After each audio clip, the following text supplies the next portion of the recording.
and welcome to another episode of Kill James Bond. I am Alice Caldwell-Kelly, joined as always by my friends Abigail Thorne and Devon. Bonjour. How you doing? It's more Eurospy, and this one is supposed to be good. Yeah, it's a comedy. We were promised that this would be a good time. Like, people were saying ahead of time, people who had been watching ahead of it, that this was like one of the better regarded ones. Mm-hmm. I had heard of this one before, and that's Absolutely. really saying something. I'll be honest, I'll lay all my cards on the table here. I had a great time with this one. Yeah, this one's Yeah, just it's all right. straightforwardly quite fun. It has some problems, which we'll get into. I described it in the group chat. Le racisme. Yeah, I described it in the group chat as like a milk tray chocolate filled with piss, but it's pretty good. It's pretty good. For the most part, if you're willing to overlook some heinous crimes, you know, I had a good time watching it. This is The Great Spy Chase, or Les Barbouzes. A barbouze, by the way, is French for like like it's like beardy, right? But I looked this up, and curiously enough, this was also it means like spy, like with the implication of wearing a false beard. It was also like a death squad created by the French government against the OAS in Algeria. No, for once they were like a death squad on behalf of the French government who were like on the side of the angels, as it were. But they did not last very long. This movie's a comedy, by the way. So A comedy about a death squad. No. I can't help but to bring, when I find these little details, I say them before I think, is this gonna Bring them to class. And that's exactly. That's it's like a fine. bug I found on the ground outside. You know, I've got it in a little tub, and I'm gonna show all of you. You know, just so you know. we'll go, that's nice. Thank you. That's right. This is That's going right. right on the fridge. It's yeah. I'm so good at podcasts. I'm gonna get a good grade in it. So. The Great Spy Chase. Give yourself the grade. Sorry, what the Great Spy Chase Great Spy Chase is it's a spy comedy that in many ways is shot more like a kind of murder mystery or crime mystery film. It reminded me more than anything else of The Lady Killers, to be honest. There are a few moments in here, and it doesn't help with the fact that it starts with a lot of the sort of semiotics of a murder mystery. You've got a train in the night. The guard is like, you know, tied up and gagged. Again, I would hate to be. Well, actually, the kind of classic is the classic spy movie opening is with 009 getting killed. And this, that's true. This movie starts with 009s becoming absolutely critically endangered in the wild. because like 7,000 or 8,000 dudes get killed one after the other.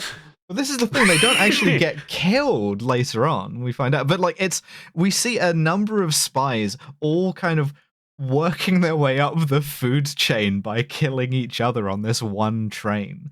So like one of them gets kicked out of the moving train, and when the guy stops to polish his shoes after having kicked the guy in the arse, a fatal error, because he has brought a shoe to a knife fight, and this being the sort of pre-Kleb days, those weren't an equal threat, and the guy just stabs him. No one invented klebbing someone yet, so That's And then right, the that's right. stabber gets shot. Yeah. Mhm. And the noise that gunshot makes. Oh, let me tell you. Rubber it's like a band. timpani. I don't know Yeah, what's happening. There's two gunshot noises they use in this movie for like a suppressed gunshot. And one of them is that, and the other one is a kind of like very low tension string on like a, I don't know, Yeah, like straight a up guitar or elastic something. sounding. Very. Yeah. And the guy who does the shooting gets poisoned in the toilet. Yeah, by use, he like locks himself in, and a guy uses a fucking sonic screwdriver-looking electromagnet to unlatch the door, throw in a glass ampoule of poison, which you never see a glass ampoule anymore. Nobody fucks with ampoules anymore. No. And the thing is about a glass ampoule, Well, you do if you run Decapeptyl. it's amazing. To be fair, some of the photographic chemicals I've been looking at getting sent in actually do get sent in little glass ampoules. Oh, love an ampoule. But yeah, so I mean, also very funny that he throws in this poison, and then like not a second later, like 5 seconds at best. opens Fast the acting, door to be fastest like, person. and it's like, oh damn, it's poison in there. So just like check, I guess.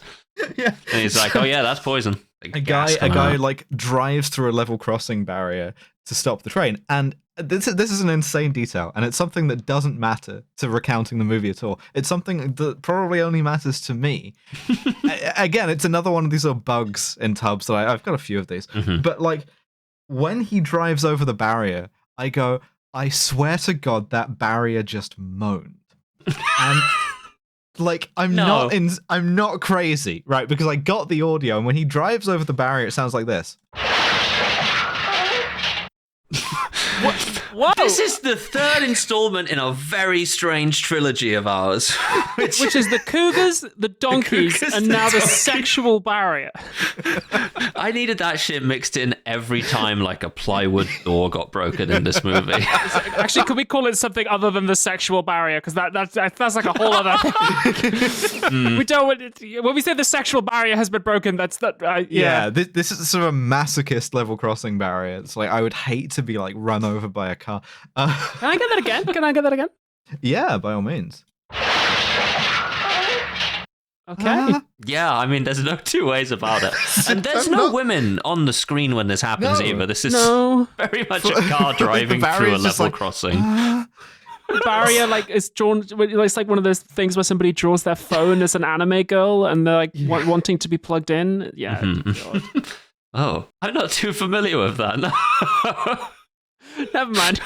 So I'm literally and metaphorically I'm on board with this because it's like Train Full of Killers. I get it. You know, fun. Like, I'm always a sucker for this. I thought Bullet Train was fun. That's a mid movie by anyone's sort of standards, but it has the like Train Full of Killers. I love that shit. Cannot get enough of it. I would love to see Train Full of Killers on a British train. It's just, there's no Train trolley Full of Killers, service. There's like 2,000. Everyone's cramped into every fucking vestibule. Standing room only. There's no trolley service. The train is like very slow.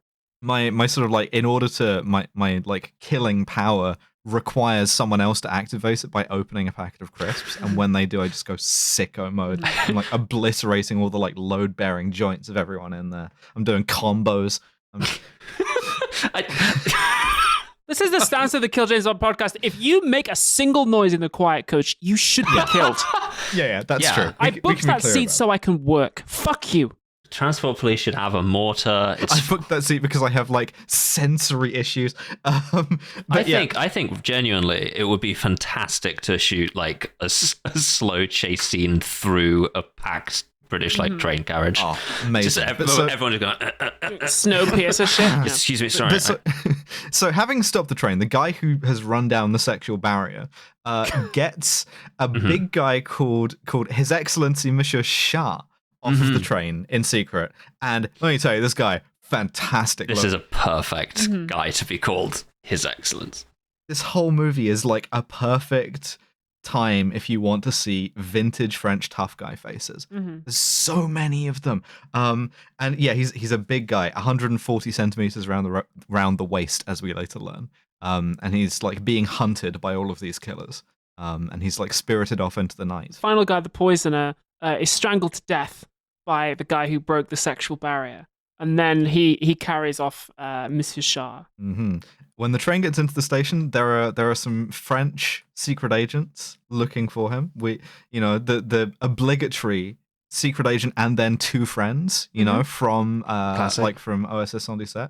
I'm not sure why they gave them all two friends, but I think it's nice. Everyone gets two friends. That's what I mean. That's how what we happened to us. Yeah, that's right. We're your two friends. They got assigned. But which one of us is the secret agent? We'll never tell. Yeah, exactly. So they're looking for Shah, and of course he's gone. No one's there, and there's like a bunch of dead bodies all over the place. So they go and report this to our M, the Colonel. Yeah, I have some thoughts about M. So do I. Have you ever seen the Chuckle Brothers? Yeah, that's one of the thoughts I had. Because my man is Barry Chuckle. Pure spits, barreled chuckles. Ridiculous. I can't believe this. Yeah, sorry, no. We're not glassing over barreled chuckles. Yeah. I'm just extrapolating from Harry to Harold what Barry must be short for. This is what he did after Paul died. Baz, Barry, barreled. But barreled. Like... The other thing about this American listeners like impenetrable. Don't know who the Chuckle Brothers are. No clue. American listeners like Barreld's a normal name, as far as Yeah, barrel drum. So he's got like a huge frame portrait of de Gaulle, but it's old de Gaulle, and he's so old. I genuinely thought it was an unironic case of the René Coty from like new OSS 77. Oh god, that would be so good. He's also got, this goes unacknowledged, doesn't get any lines, but like folding his mail, ? He just has like an office twink. Yeah, he does have an office twink. Like the only like hot man in this movie is just this guy who's like folding his mail. I mean, I need an office twink is the thing. We need to fold that mail. Applications available at killjamesbond.com/contact. If you're a femboy, would it? Wait, no. No. Depends on the femboy. But so yeah. No. So M not after is, that time he sent a letter with the anthrax in it. You would hate to have the femboy like crush an ampoule in front of you. Actually, that's how poppers used to come. So maybe not necessarily. Yeah, the whole sort of a spice from the boy. It's a new thing I've just learned. Yeah. Poppers used to come in like glass ampoules, and like after like a long night, sometimes you'd find like broken glass all over the floors of like lounge and stuff. Hell yeah. But yeah, so he briefs our guy Francis Lagneau, who is like he's not particularly glamorous. He's not particularly. Oh yeah, then we get the title sequence. Yeah. Well, hold on. I'm getting to the title sequence because he does tell him beforehand. This Shah guy, he's been arming people in like Indochina and South Asia. So my man is an anti-colonialist. First of all, he's been arming the Viet Minh, I guess, which is incredibly cool. It's like, just we are arming dudes on this guy's side. Yeah, just arming guys. It's fine. Yeah, and it does a joke from Police Story 2 again, which it's just like is an insane coincidence that it does a joke from the movie we happen to do next to it in our running order that were released like 30 years apart, where the like spies tell him like, oh, you know, we lost control of the situation. It's a real shame. He goes, that's not good enough, and then reports to de Gaulle and goes, oh, well, you know, we lost control of the situation. And de Gaulle goes, it's not good enough. And then we get the title. And I have an MP3 of the theme music to this, which I want to just put out. I'm sure it can't still be copyrighted. I want to just put it out with this because it is unusually funky.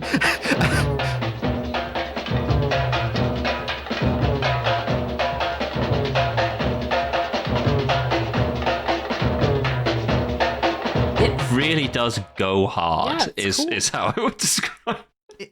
And because the opening titles, which fuck by the way, begin with a shot of the Kremlin and the Soviet flag, and so I think for a second I don't know that we're doing the titles, and I'm just like, oh yeah, the funk. Hell yeah. Just like what's the music we used to establish we're in the Soviet Union? This fucking sick jazz. This is when we find out that there's just like a real time capsule where for some reason in 1960s France that was the music they associated with the USSR. It was funk. This is some like okay, something got mislabeled and like, damn, this Soviet music fucking goes like. Oh yeah, I would love for that to happen. I think we could do with like some shifting around all of the musical cues we used to associate with a country, and maybe just like some country gets a really cool one now. Yeah.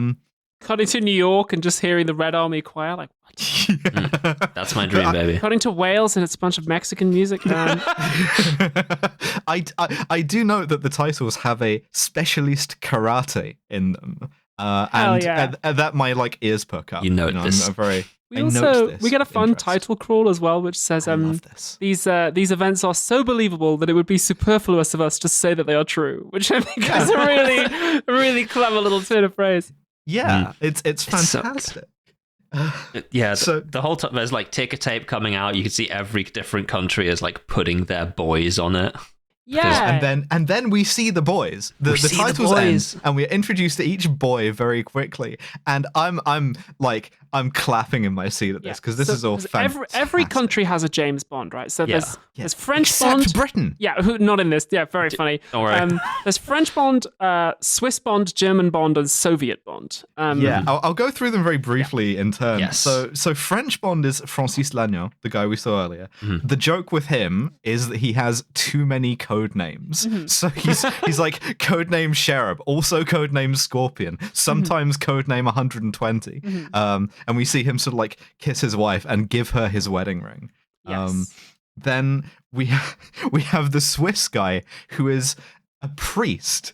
And it goes into, in some detail, his theology, which is like neutralist and like anti-scholasticist, particularly down on Thomas of Aquinas. And he's like he works with the banks as well. Like he's not like a government guy. Yeah. It genuinely, this borders on like Wes Anderson stuff. It's great. It's whimsical. It's really good. Like it's really genuinely. This is another one where I would just be like, you can watch this movie. Actually, just find this one. The German guy, the East German guy, Hans Müller. I love this guy. He's like a humanist. It tells us. It's like what? Why do we need to know that? Yeah, the level of detail fantastic. is very funny. Yeah, and finally, the Russian, who is just a beautiful, beautiful line as we see him blowing something up. He's described as a virtuoso piano player and confirmed pyrotechnician. I'm so charmed. I ran a Spycraft game once, and I was trying to make it like this, and it never really came off. And I keep wanting to like revisit it. And this really, really made me feel that itch again. So it's a real good setup for a movie. Then the narrator gives us a really funny line, which is like French intelligence use their superior skills, and of course they do not use networks of informants to track down where Shah is. And as we're being told this, we see a police informant like telling them Shah is in Istanbul. So my notes say Barry Chuckles sends French James Bond to some stock footage of Istanbul. That's right. Yeah, and he walks in. He's wearing like the sunglasses and suit, like a spy. He checks in with like an obvious code phrase, you know, the if it keeps raining, the strawberries will be ruined for harvest. And then he walks over into the chairs in the lobby, and the other three guys are all sitting there, also wearing sunglasses. They're the only people who are, and they're just arranged in like, you know, three sides of a square with the chair waiting for them. Just like, and there's this moment of, oh, for fuck's sake. They've just all got a big newspaper. Yeah, just eye holes cutting it shit. Like, yeah. But at this point, a Chinese guy checks into the front desk and asks about Mr. Shah and where he's staying. And like all four of our Bonds are like, the fuck? So German Bond tails this guy upstairs. And then he is thrown from the 17th floor and killed. The Chinese guy, not German Bond. Yeah, the guy announces this in an incredibly blasé way. This is the unintentionally funniest line in the movie, where the guy's just like, a Chinese guy just fell off the balcony, he's dead. It's just like over the fucking tannoy. It's just like oh. Chinese man just fell off the 17th floor, he's dead. Just like, Chinese man's fallen off the balcony. It's like... He's dead. Ladies and gentlemen, we apologise for the inconvenience, but the service has been delayed due to a Chinese man falling. I don't know why it's so funny to specifically note this like race. Well, they kill him because he's Chinese. Like that's true. And then they even discuss this There's a never little like collegiate respect for the Chinese Bond. No. Like Chinese Bond we'll get dead to that. instantly. Yeah. We go through like 5,000 Chinese Bonds in this. Yeah. But I'll get to that. We will get there. We will get there. Also, the other funny thing about the Chinese guy, I should say, is that there's a little moment, it's beautifully acted, where as he checks in, the guy asks him for his name, and he has to look at his passport for like a fraction of a second to remember the fake name. And that I love that. Well done to that actor. Good stuff. And then German Bond comes down, and they trade lines like, "Oh well, there's no reason the agents of the West can't work together occasionally." Like with the Soviet Union and East Germany, they're like fully like half Warsaw Pact. At which point, we find out that while this is happening, Bernard Shah is in a brothel in Paris. Nowhere near Istanbul. No, not even close. Dying in the great tradition of Félix Faure, which is a beautiful little line. Félix Faure, president of France, died mid-sex with a woman who was not his wife. Died of a stroke. Legend. That's the Frenchest way to die. Legend. Absolutely. He was a national hero, you know? Yeah, you they can go and see his tomb. This. They're like, yeah, genuinely. Yeah. The madam who runs the brothel says that he died in a riding accident, which is... Oh, that I just genuinely... extremely funny. Does that pun work in French and English? Yeah. An accident parcours. Yeah. Accident of parkour?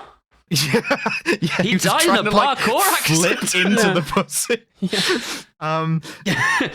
It's a great way to learn about your body. Yeah, and Barry Chuckle gets to brief Francis, and he's like, he gives him the propaganda eulogy where he's like, he was a great friend of France. He died in the arms of his commendable wife in his chateau in West Germany. He just holds on. He's like, and what actually happened? Yeah, it's like he was pumping. He died.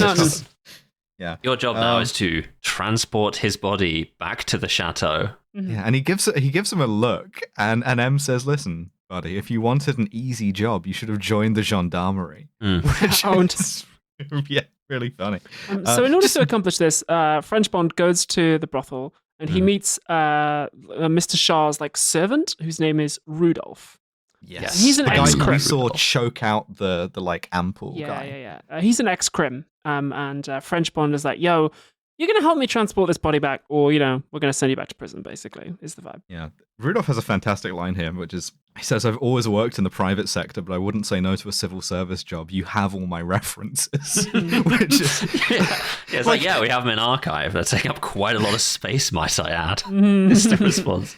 This is the problem with a straightforwardly good movie. You spend your time just appreciating things about it, and it's just straightforwardly, really, the dialogue really sparkles. Yeah, and there's a great line a couple of moments later where they're driving along and they have Shah's corpse in a crate marked statue, and they stop off for a pub lunch, and the driver says, "I better park in the shade." Yeah, not acknowledged at all. Doesn't linger on it, which is a great contrast to the kind of so that just happened kind of joke telling school now, where it's just no, it just throws that one out, and if you get it, fantastic. If you don't, you're lost. The fucking order he gives as well in the restaurant. Yeah, what's his lunch order? They sit down in this fucking diner, and the waitress comes over and she goes, "All right, we've got ribs, we've got stuffed rabbit, and we've got stuffed escalope." And he goes, "I'll have the escalopes first course, then the ribs." And as she's about to leave, he's like, hold on. I'll have the rabbit instead of the escalopes, and then the ribs. And slip a stuffed escalope in there, will you? And his boss is like, "And of course you won't skip dessert." And he's like, No. Do you have tarts? She's like, "Yes." And he goes, "Right, we'll have those after the cheese." And again, this is the problem when you're talking about a movie that's just genuinely quite good. It's you're like, this seems good. Anyway. Yeah, it makes me contrast with The Man from U.N.C.L.E., the most recent one, the 2015 one. They tried to do Napoleon Solo like that, and it just didn't work because the writing wasn't as good, and also Francis he's not a fat man, he's not large, but he's not built like Henry Cavill is the thing, and so it lands. He does check out the waitress's ass in a little bit of needless misogyny, a little bit of sexual harassment. Barry Chuckle is there in the restaurant, and he says, "Okay, here's the real mission." He's addicted to briefing. He can't stop briefing. He's like, so just as in the first scene we had 9 009s, the follow-on from that is that we have 9 scenes where Emma's like, "Bond, here's the deal with this movie." Yeah. Set up. 2:34 a.m. Going back for more briefing. Just be like, 007, are you there? Should have got 20 Q scenes. So anyway, Barry Chuckle says Shaw was selling weapons, but he also knew that there are some weapons that are too dangerous to be sold, like super weapons, biological stuff, nuclear stuff. He bought up patents for super weapons, and he stored them. Why would you patent them? But and the line is A bombs, H bombs, any bomb in the alphabet. Yeah. He was buying up all these kind of blueprints, basically. And now that he's dead, if those get into the wrong hands, they'd be massively dangerous. So what we need you to do is we need you to pose as his cousin, take the body back to his widow, who is a 10 out of 10 smoke show, of course. After the funeral, secure the patents and make sure none of the other James Bonds from the intro sequence get their hands on them. And this immediately cracks Francis up. He just starts laughing. And he's like, why? And it's just, because he says, what happens if I don't get them? And M says, well, you'll be out of a job. It's like, yeah, me and 600 million other people, because they're just going to start nuking everything. The line he says is like Angkor Wat flying over Paris, which is like beautifully evocative. So they decant Shah's body out of this box into a beautiful Citroen DS ambulance, which they could have just used to start with, and they drive it over the border into West Germany, to this chateau. 10 out of 10 smoke show widow who is introduced wearing a veil, and then we cut back and she's in lingerie and a veil, which incredibly powerful. Yes, so like I would do this. Pussy out at the funeral. Also, like, deeply funny. If any of you are like Twitch streamers or at all involved in that, the widow's name is Amaranth. She is known as Amaranth, which is extremely funny because she is one of the biggest Twitch streamers in the world. I kind of worried when we introduced Amaranth that we were going to be doing the like child-brained woman thing again, but to be honest, not really. Yeah, I was really worried about it, but I like her as a character for the most part. I do too, but see, she's a bit like giggly in the first scene. We see Rudolph sort of like reintroduce himself and like pledge himself to her service. You know, this man's a fucking like German samurai, I swear to God. And I mean, he has a line about it later. He's like, I'm prolonging myself. Yeah. And she's like, you know, kind of teasing him a bit by just being like, you know, provocatively undressed in front of him. And so as soon as they get to the chateau, Rudolph, like, who has been dragooned into cooperating with Francis, is like, yeah, no, I just work for her now. And it's really funny, but it's quite a dark joke where Francis is like, well, why? You know, I thought we had you by the balls. And he's like, West Germany seldom extradites. And it's like, I'm across the border now, baby. Yeah, there's a few reasons why West Germany seldom extradites to France that might not be entirely wholesome, but it's very, very funny. But yeah, so Francis introduces himself to Amaranth and says, I was Shah's cousin, even though you've never heard of me. And at this point, Swiss Bond arrives. Yes. And says, Father Caffarelli. So I was funny. Shah's confessor.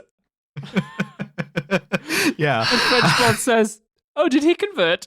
Which is really funny. And with this sort of air of weariness, all of the Bonds show up under various pretexts. Mueller is like his guru, his doctor. He says, I was his doctor. I almost converted him to Hinduism, at which point the Catholic Swiss Bond priest comes in. It's like, nearly got him. And finally, Boris, who is, and this is the funniest part, he's like long lost brother, but he kind of comes in very emotional, and you can see the other Bond's exasperation that he's overplaying it, where he's just kind of like, you know, grabbing her in his arms and like, you know, sort of like just like wailing, like I got as soon as I heard I got the Trans-Siberian Express, then I got the one screaming all the time. Yeah. My favorite joke in the whole fucking movie is here, where he says, you know, we grew up together in Odessa, you know, we danced how we danced in the sea air, the sea breeze, and she goes, well, I thought he was born in Tehran. And he goes, well, you know, they dance in Tehran too. And Francis goes, yeah, but there's not so much sea air because it's 200 kilometers from the nearest coastline. And he says, a bourgeois conception of distance. Fantastic. Which is Yeah, great. Absolutely, like, so good. It's so good. I'm so pleased that we watched this movie. Yeah. So the four bonds makes up for FX18. Yeah, what does it say about masculinity? Fuck if I know, but like it's we'll get there. Here's all the funniest lines from it. If this is the French concept of masculinity, there's a little bit there, I guess. Yes, there is. I think we'll get to it. But the four bonds have this like quiet argument, but they have to pretend to be civil at dinner.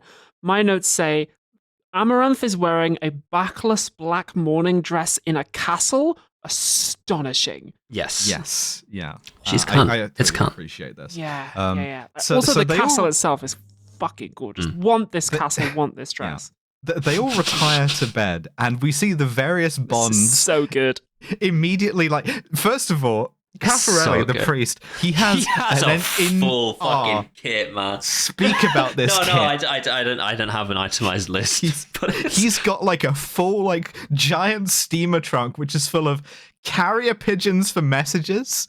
He's got like a pair of handcuffs in there. He's got fucking beards. He's so many scorpions. Oh, the scorpions, yeah. And we see them all go to bed, and them all exasperatedly discovering that one of the others has attempted to kill them. Like, Mueller pulls back his covers and there's a scorpion in his bed, and the way he looks at this fucking scorpion, it just conveys perfectly that he has had this happen like 50 times in his life, where he's just Swiss Bond has a chandelier rigged above his bed with knives on it that falls. Really fun. Oh fuck, what is the Soviet Bond has an acid shower. Yeah. He does. Which is like, that seems like escalating a little bit. But then you see that French Bond just has a bomb hooked to the flush of his toilet. And rather than like climb up there and disarm it, he just knots a bunch of cords together, gets behind the bed, pulls the thing anyway, and blows up his own bathroom. Yeah, because you get the one shot of him, like he's going to pull the thing, and he goes, fuck, I better hadn't, and he like ties his like dressing gown's like string to it, and then you see him decide he's not far enough away from it yet, and then it does everyone else's scenes and gets back to him, and it's just this long thing with like 10 ties, like all of the fucking towels. Really good stuff. So the next morning, it cuts from this to Swiss Bond saying, "Gentlemen, I think we should exercise a bit of common sense." Really like that. Just all of them like, okay, boys, we got a bit silly last night. We can't, like, maybe things got out of hand, you know, maybe we should have a truce. They're trying to downplay it too, like German Bond is just like, I found a scorpion in my bed, and I think Swiss Bond is like, it wouldn't have killed you. Yeah, the banter on this is incredible, because like French Bond says in passing, you know, I'm not saying that you have like a thing, but in some of our spy schools we do call secreting a scorpion in your enemy's bed the cannon's trick. Which is, and he's like so aggrieved at being typecast, and he hints at something much darker than this, because he's like, well, what do you call your thing of like dynamiting an airliner? Is there a name for that? Because they're all like named agents, and they know each other's exploits, so they're like just coming at each other about their fucking histories. It's perfect. This is the thing. The thing that I really like is the like confrérie of this. You know, the like the sense that this is a wider world, that they all have to put up with each other. They've done this over like fucking hundreds of things, you know, and the thing is, that's not hugely common in spy movies. They take it where I can get it, you know, and they never ever expand on it at all. Like, you remember all of the stuff I was talking about in like various Bond movies where they never have an ally or really an enemy, aside from like Jaws, recur. Like, there's no sense that this ever exists in sort of like a broader like world. Yeah, you know? you can enjoy going back to, or Yeah, absolutely. There's no kind of like friendly rivalry like this. So Amaranth arrives, and she is absolutely serving. Yes. Yes, I took a screenshot on her Abbey-ass sunglasses. She arrives wearing bedazzled sunglasses. Which the sunglasses are so fucking good. Like, she arrives wearing like her iconic sunglasses from the movie Les Barbecues. Like, it's yeah. And at this point, a fifth Bond strikes the movie because we meet best. American Bond. Not to be like, Yank I detected. predicted this, but like as soon as I hear the like novelty horn of a like dipshit car outside, I go, this must be the classic French movie Dipshit American. Like it's a feature of like it's in OSS 77 Rio ne répond pas, the Sacré Aubert. That guy shows up in a Buick full of greasers. Again, strange conception. Like national stereotypes, but this huge unfashionable guy arrives. They call him a boer, basically. And the other Bonds, South African Bond. Well, so he immediately like offers to buy the patents. He's just like, he's not being sneaky about it. He doesn't have a disguise. In English. He's like, hello, I'm from the CIA. I would like to buy the patents, please. He's like, I'll pay you in cash, dollars 25% more than anyone else. And he's like, thumbs up. Yeah. And he sort of like unites Europe against him. Yeah. To the point that they like stalk towards him. They all like grab an arm and they throw him out of a window into the moat. Me and the boys. I really want a moat. It's kind of like a Ryder Cup thing. It's like US versus Europe. It's like it's good stuff. Yeah, yeah. We have the funeral, and then we see that the four Bonds have gotten competitive with the wreaths that they bought. American Bond makes another like insulting offer. He comes to the funeral and like takes his hat off, and then it's just like $2 million. and then M shows up again. Barry Chuckle arrives via helicopter, yeah. Fucking helicopter parenting, very literal in the spy industry. This is such a fucking funny scene. he shows up and he's like, right, there's a bidding war on. We like the initial mission was to stop anyone from being able to like put in bids. Now it's going, and Francis is like, okay, fine. How much can we bid? And he's like, nothing. Yeah, he goes, not a dime. Yeah. France doesn't have any money, but we have charm. Yeah, so he says, we can't possibly outbid the Americans, but what we can do is you can seduce the widow. And then we see that all four Bonds have been given the same order. Yeah. They all show up wearing little like boutonniere. Like they've all been told to try to fucking and like as this guy goes, you've got to fucking seduce this broad. He's like, you motherfucker, did you not like do you remember having veal soup 2 weeks ago? And he's like with my on the behalf of your beautiful wife. What of it? He's just like, oh no, I don't want to fuck it. I've got a wife. What about this? And he's like, I don't care. And then flies his auto gyro away, which is the hardest way to end a conversation. Yeah, he's like, literally, I don't care. Marry her if you have to. Yeah. And then just like leaves. She does have a castle. I mean, yeah. And she's like a 10 out of 10 smoke show baddie. Yeah. Like, this is true. Okay. These are. I accept both of these. Actually, to be fair, every time I've tried to seduce a 10 out of 10 smoke show baddie with castle owning money, it hasn't ended well.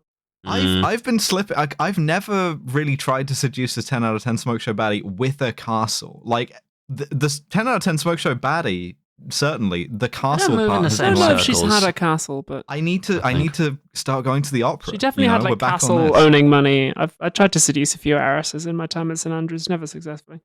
This is the thing. I should have gone to St Andrews. But so again, target rich environment. So Boris is trying to play her the piano, and we get another classic. I love this shit. I did fumble someone with castle owning money once. That's really bad. I'm just now that I'm remembering that. God, that's unfortunate. I know. It's just the thing of like looking through the eyes of a portrait through two like eye holes. Mm-hmm. Some of my favorite shit. It was in OSS 77, I think. It's peak. Every time that happens, it's fantastic. Yeah. Someone does that.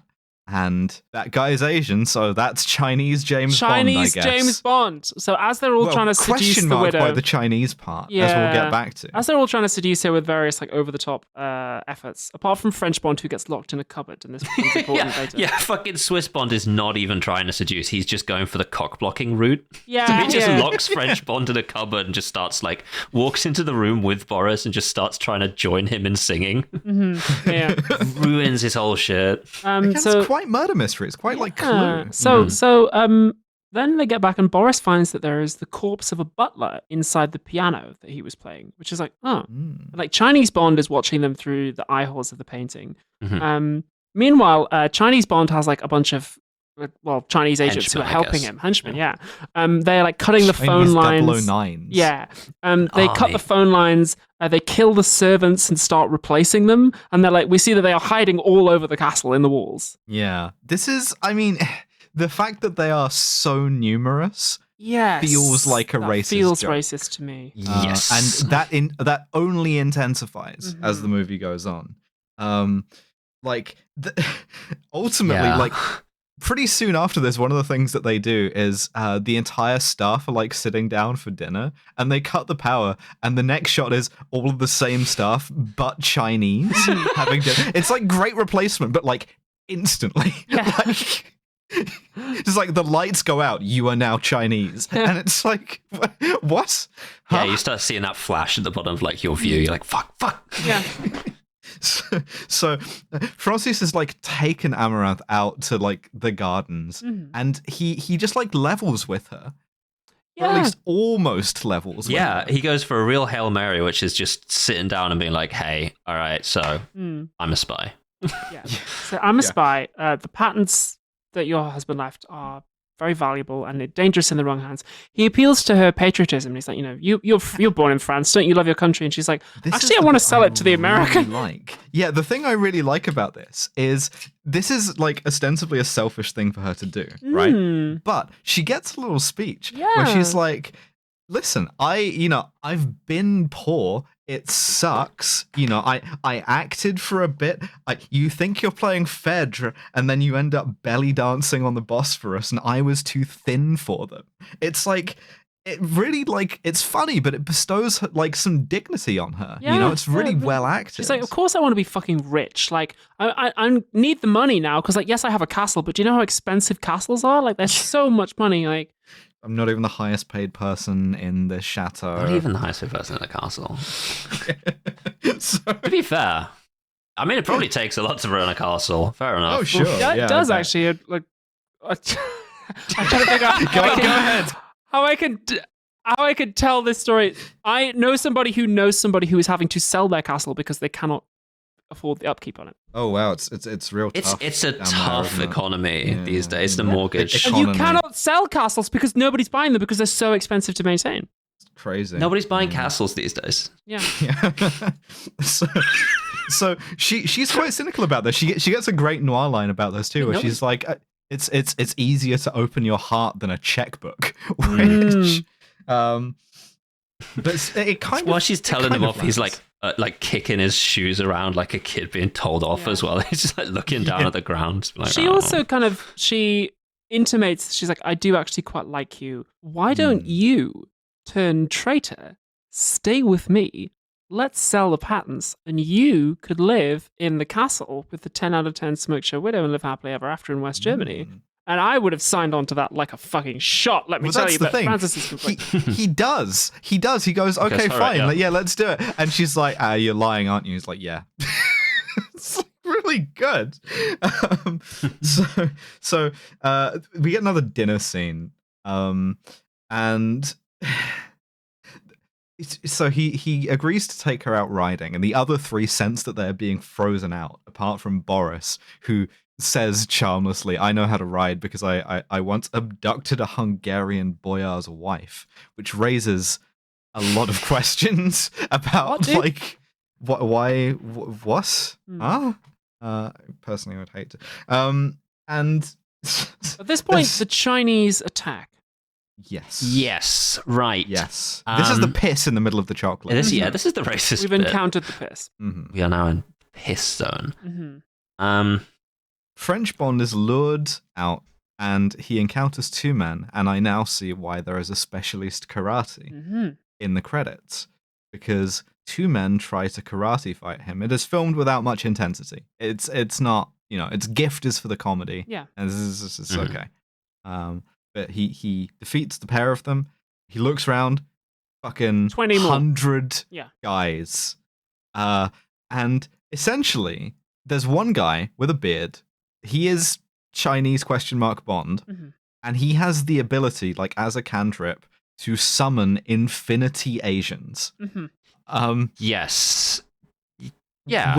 And during the following fight scene, the joke is that the various European Bonds kill Chinese guys, and there's just like loads and loads and loads of them, and like that's the joke. Yeah, that's the primary joke of this sequence. Yeah. I mean, I think the trope is like it's hordes. both like cowboys and Indians, and it's also there's another thing in a second, but yeah, they're just shooting down this horde of like unnamed Asians, which compares very poorly to the like good clean fun of like defenestrating an American. Yeah. They threw him through a window. These guys, they just shoot.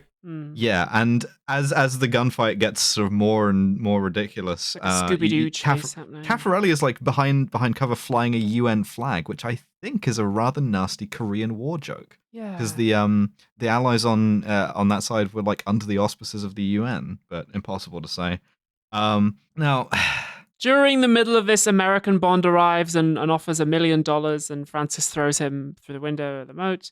This movie, I write down, this movie existed as a jobs program for the fragile, splintering doors replacement and repair industry. Yeah. Because every time there's a door, someone just goes through it rather than through it. Yeah, like they just go through the frame of the door. These guys hate fake doors the way Jackie Chan hates sugar glass. Yeah, that's my note. It's plywood doors are to 1960s France as sugar glass is to 1980s Hong Kong.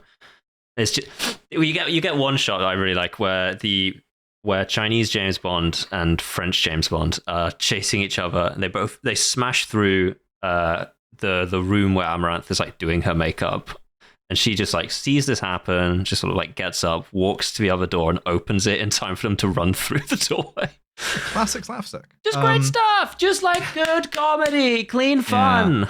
Apart from the racism. So Chinese James Bond gets away and hides. But all of his henchmen are killed. They sort of like have a debrief together, and they then argue because they're like, oh, I hope this like Chinese incident hasn't like, ruined things for you with Amaranth. He's like, well, mine were Japanese. And then the Russian guy says, well, mine were like Chinese imperialists from Formosa. They were like in the Kuomintang from Taiwan, and I just like, why are the like various like why are they compressed into one mass? What like I know what the joke is here, and it's just racist. Yeah, it fucking sucks. It's a shame. Yeah. The punchline of all this, like the button on the end of this, is that Amaranth cries for help. Francis runs into her room where US Bond is there again, offers her $2 million. In the same wardrobe. And this time he's like, okay. And he jumps out of the window into the moat voluntarily, which is quite So Francis finally manages to seduce Amaranth, essentially she kind of seduces him. Yeah. She is naked. If you'll excuse the joke, they kind of bond over being like working class, of being from like shit bits of Paris and shitty clubs, and it's a real tonic compared to James Bond, fucking around playing Your like mouth Chemin is the de right Fer size for my penis. Yeah.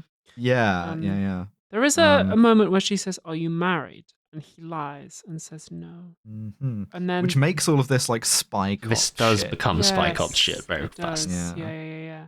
Great shame. They shag. She is at least very into it.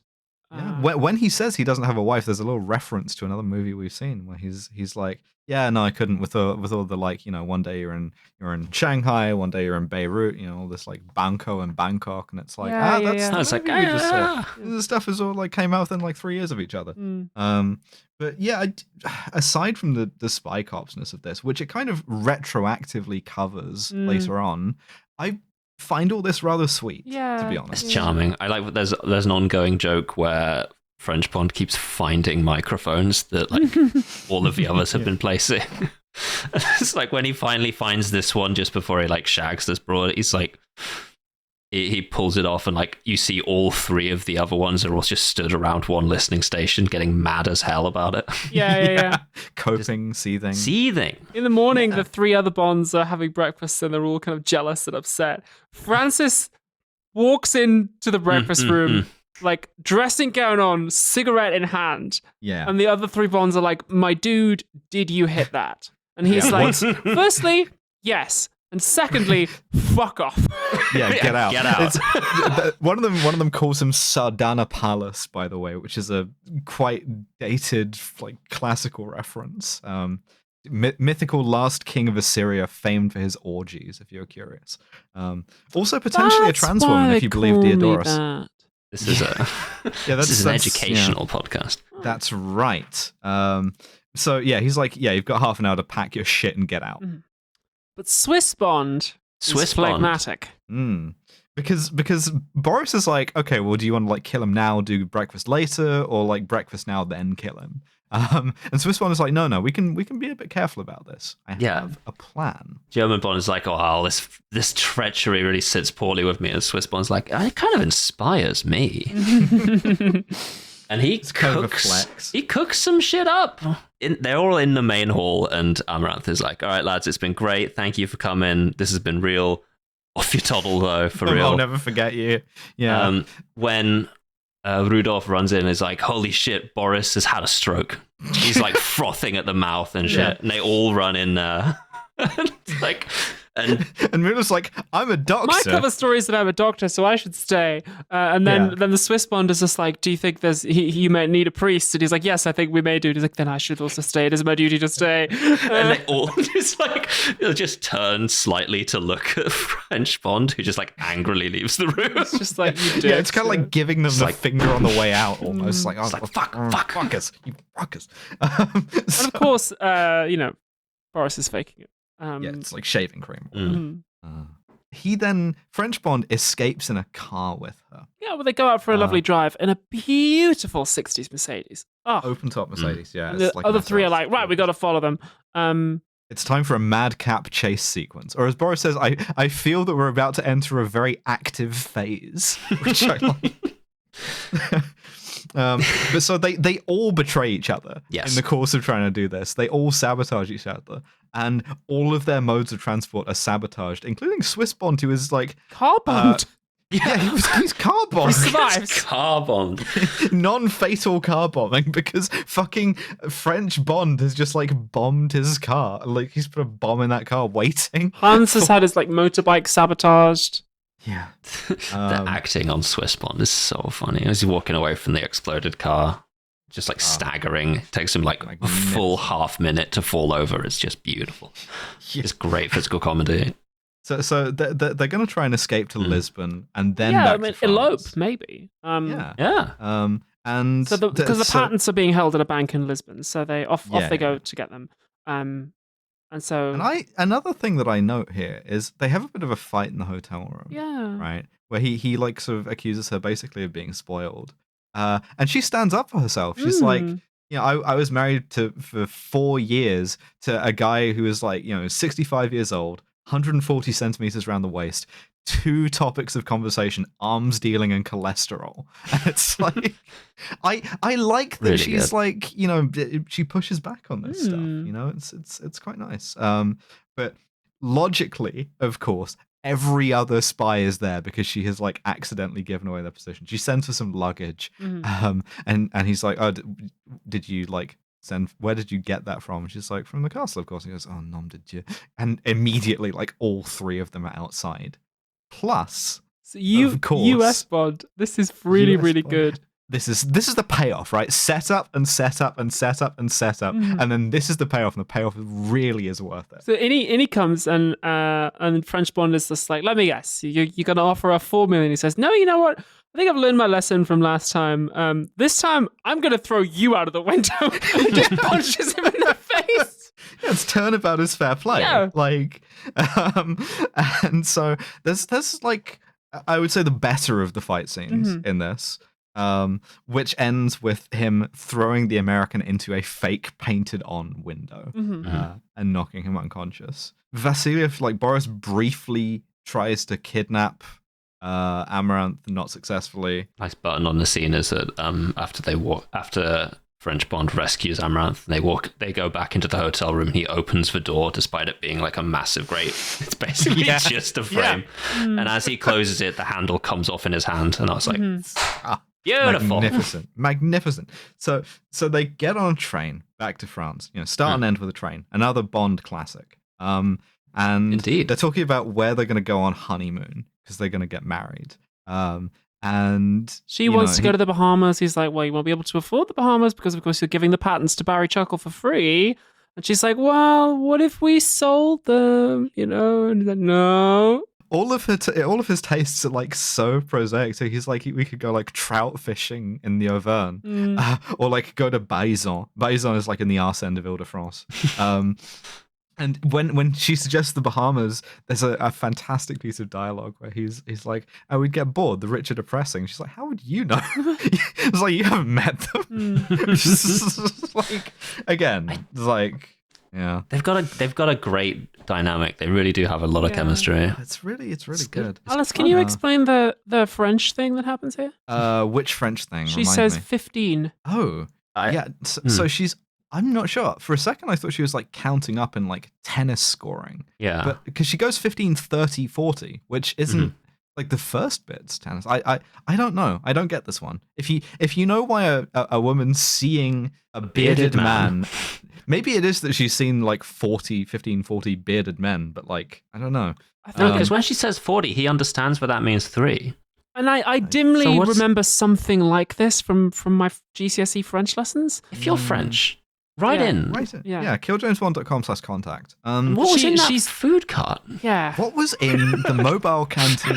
What did James Bond do to that man with the crocodile? When he was in the crocodile suit? What does OSS do that James Bond didn't? We are going to gin up. OSS does what James Bond didn't. Like vintage French advertisement on a t-shirt. She notices a man with a beard. And points him out. Barbu, right? And this is a bearded man, which is leads to the pun. Where there's like that many barbu, there's barbus. These are spies. Every single one of these motherfuckers has entered beard mode. Yes. They all have a fake beard. Swiss Bond is there with a fake beard. The first one is German Bond. German Bond. And Swiss Bond pushes him off the train. And he, by the side of the road, miserable and cold, hitches a ride with the Americans. And then Swiss Bond also pushes Boris, who has a fake beard, off the train, and he also hitches a ride with the Americans. What the fuck happens? Oh yeah, and then Francis throws Swiss Bond off the train, who also does the same thing. Yeah, eventually, like the one who gets thrown off the train last is US Bond, and he tries to get picked up by his own dudes, but the car is full. So having thrown the €3 bonds off the train, Francis goes back to the cabin and he finds Amaranth in tears. And she says, Francis, I'm so sorry. American Bond O'Brien was here. He had a gun. He's taken the case with the patents. So Francis has to run after him and then like eventually recovers the case and like kicks US Bond off the train. That's when we get the joke where he tries to hitch a ride with his own boys and can't. So Francis goes back to the cabin with the case. Yes. And then Amaranth's like, oh, he left me this check in my purse for $4 million. And he's like, you double-crossing bitch, you fucking sold him the patents and then lied. So now we have the patents and the money. Yeah, and she's like, now we can go to the Bahamas and you can tell your wife that you were away working in the Congo.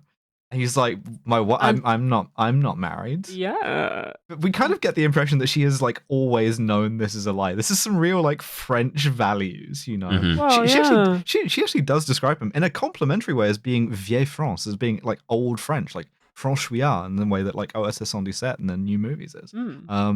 Where it's not that which she doesn't seem to resent being the other woman at all. Well, she says O'Brien gave me your file and even has photos of you on your wedding day.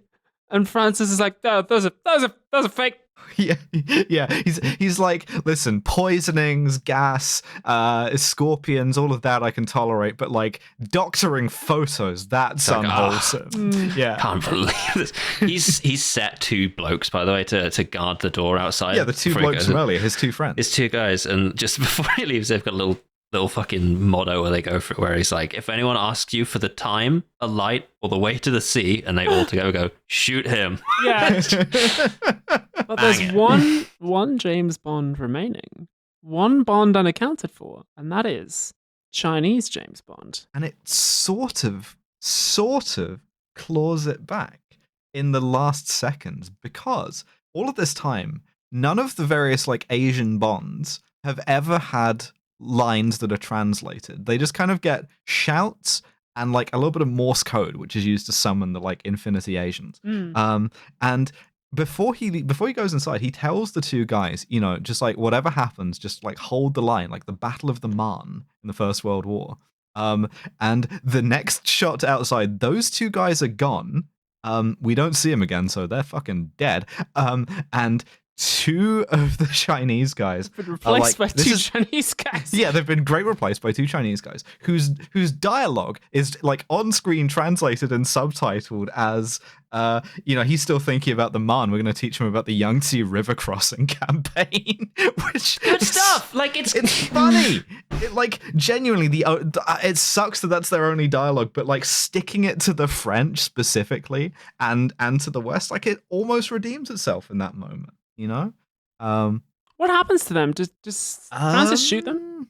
I think it's implied he does, but it sort of cuts away to the outside of a train, and then the final title sequence is just like, and then he became bigamous.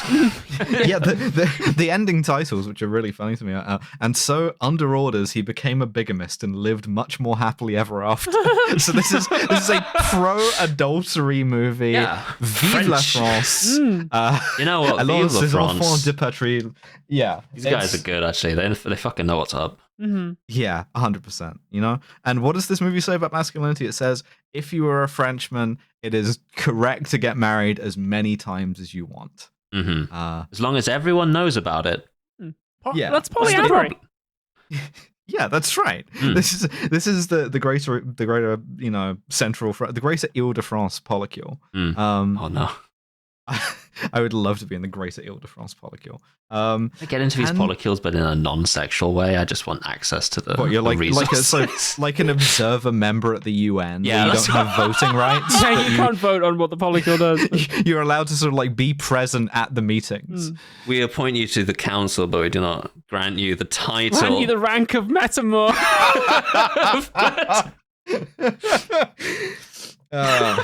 Do not grant you the title of metamor. So yeah, I don't think it says that much about masculinity. No, I really like the kind of like vibe of all of these spies knowing each other and working together and just kind of like I like that Amaranth has some agency, some like pep. Yeah, cool. It really has some. She has more character than a lot of Bond girls in the 60s did. 100%, massively, even into the 70s, to be honest. And it's just straightforwardly a good movie with a weird racist bit in the middle. That's the sort of like disclaimer on it. This is a movie I would happily show other people, depending on their tolerance for the racist bit. Yeah. Like this movie's fun. Like this movie's got some really genuinely funny parts in it. These are some strong characters. It's really well shot. It's well acted. There's a bit in the middle where they get sort of hordes a bit. Mais aussi le racisme. There's a bit of le racisme right in the center there. Yeah, but in general, not to forgive these things. In fact, we don't have to forgive these things because... Well, yeah, we can talk about it all we want, but we have a scientific way to figure this out. We do. A science-based rating system. It's called the SCUM system. We've solved film analysis. We're in so many ways. It stands for SMARM, cultural insensitivity, unprovoked violence, and misogyny. How smarmy is this movie? I mean, listen...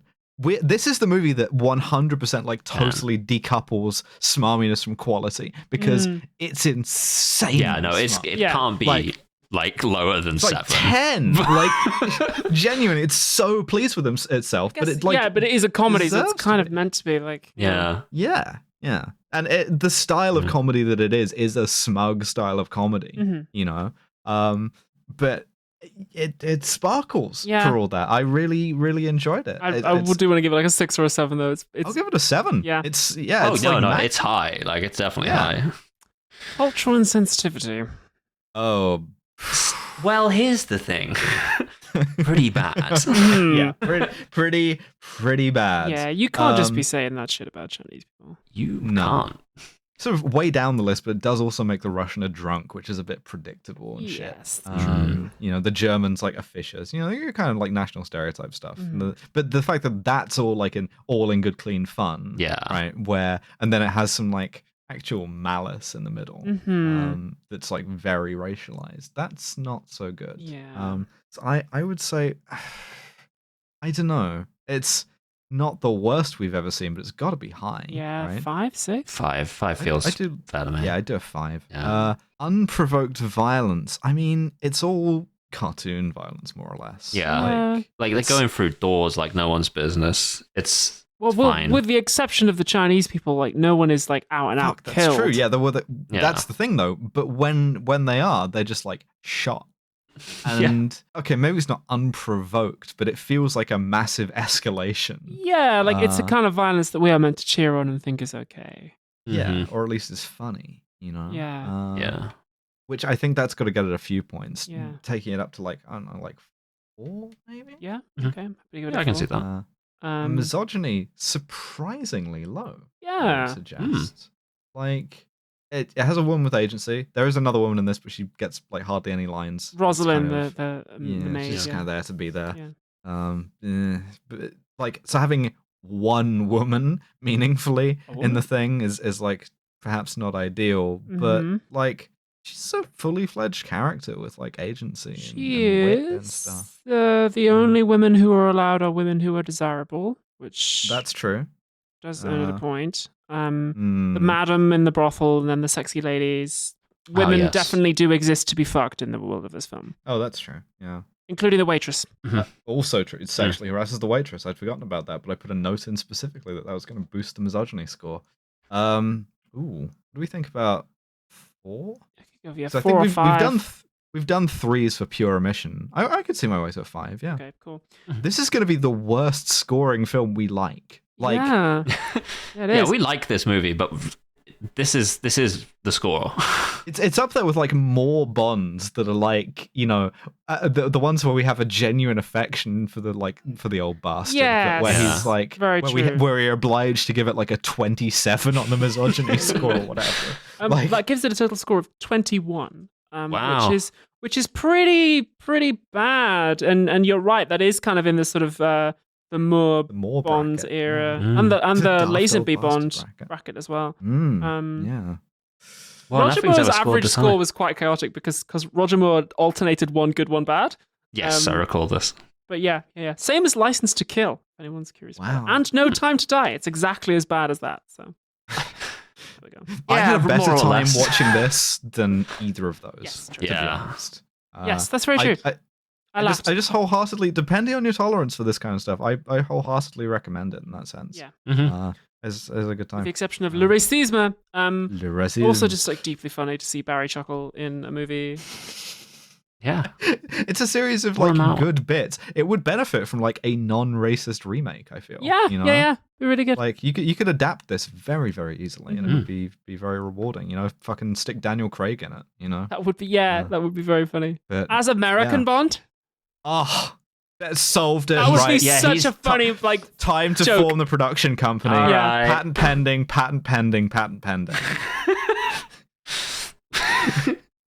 Yeah, that's just straightforward. That would be very funny. That's what it is. All right. Thanks so much for coming. Yeah.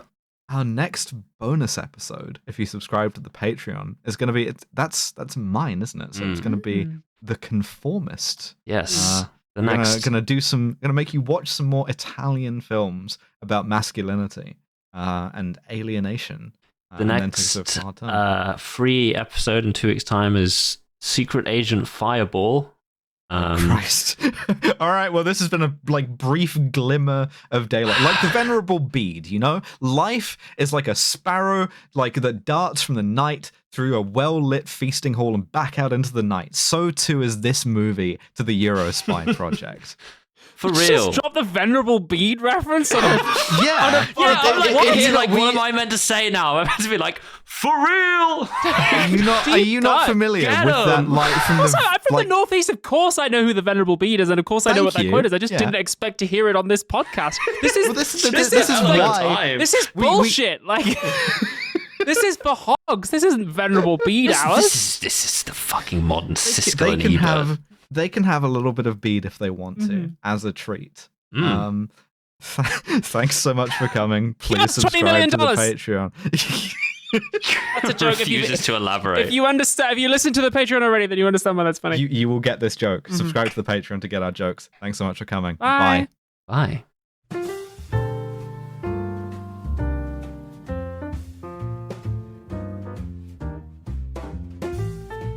Thank you for listening to yet another episode of Kill James Bond. In 2 weeks on the free feed, the next episode will be Secret Agent Fireball. But if that is simply too long for you to wait, we have a Patreon, patreon.com/killjamesbond, all one word, and you can sign up there today for £5 a month minimum.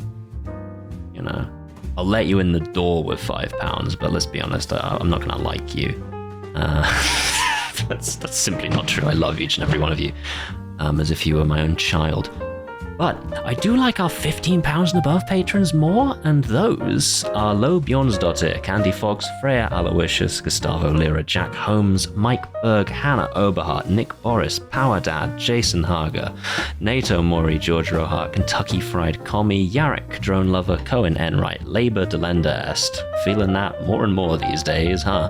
Library Hitman, Beef Crime, Max Gamenhart, Jonathan Gerd, Hell, Jack Drummond, Callan Burney, Kit Divine, J. Martindale, Tarp-O, Mothman, Trip, Big Titty Goth Girl, Emery, Steve Widdershins, Forrest, Novell, Commissar Ozymandias, a Trans Robot, Maeve Victoria Roth, Just the Worst, J.R. Roloff, Rosie Can't Fail, Sky Leeton, David Alexander, Joyous Uwu, Zan Hutchin, Aliyah, Ashes Guinevere, Help, Send Horses and Men, Isopod Gal, Clarification, Bronan, Alex, Violet Cybra, Annie Ruby, Liz and Ash in Florida, Corvid Cultist, Walscott, Katie Probst, Noblesse, Oblahaj, John 2089, Connor's Cool Big Sister, Varat Sugar. There's more of you than I remember there being. Ramona Random, Seng Chen, Electrova Cyber Puppy, Zoe Shepherd, Loz Pycock, Emily, Queen of Sloths, Grendel Growls, Abigail, Quinn Valeri, Mega Combi, Mortran, Turfsy Shit and Die Alone, Al Irwing, Philippa Smith apparently,